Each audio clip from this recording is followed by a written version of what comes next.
always start out with, are you seeing water spots on faucets? How often when's the last time you replaced your water heater?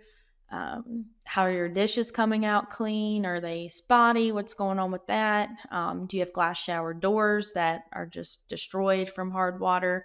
How's your skin? I mean, sometimes you have to tread lightly with personalities and what you ask and things like that.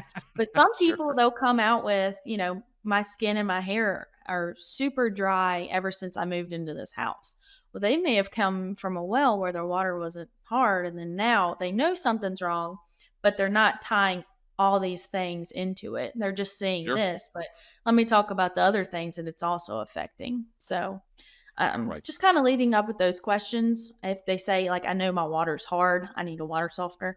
Why do you think it's hard? What have you noticed? Kind of ask those open ended questions. So it's not just, yeah, it's hard. Yeah, it's hard. I need a softener. Like, get into Right. the discussion. So that way they see the cost and the benefits. So, and Right. the benefits definitely outweigh the cost in the long term. So you just Yeah. have to hold their hand and walk them to that conclusion themselves. So, Right.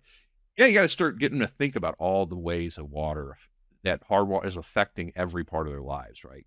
right. Because Yeah. you're right, a lot of people don't think about it. They just turn the faucet on, I got water, right? Yeah. And if they came from a well, they're used to it being a certain way, and if they're not, they don't Mhm. think that they're not on a well anymore, I would assume. I mean, I think that's most people don't think about their Yeah. water too much.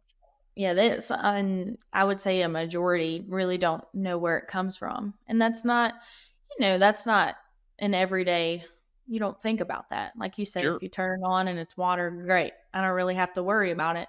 Well, you don't worry about it until you're replacing a water heater every 2 years, or, your faucets are Yeah. spraying out every which way because you have grit in the aerator and you can't figure out what's going on. Then you think about it. So, Right, right. Yeah, I mean, that stuff adds up. Those are expensive repairs. Forget about just absolutely. how you feel physically. Holy cow. Yep. All right, so you go through this opening conversation. I assume the next step is to go test the water? Yep. So we check and make sure that we have no pre-filtration, that we're getting straight from the main water line, whether that be on a well or a municipality. And then we test, and we test pressure as well, because that's Good. very crucial into um, plumbing failures. Water quality, pressure are the main two things. So we do that, and then we present. We'll even do a soap demonstration on soap sudsing. We'll do it Oh, with their okay. raw water. So we'll fill a beaker, put in drops of just pure soap into a beaker, and then we'll fill another beaker with treated softened water. So we'll sometimes bring even softened water into their home, shake that, and you'll see a huge difference with soap scum, water becoming clear, cloudy.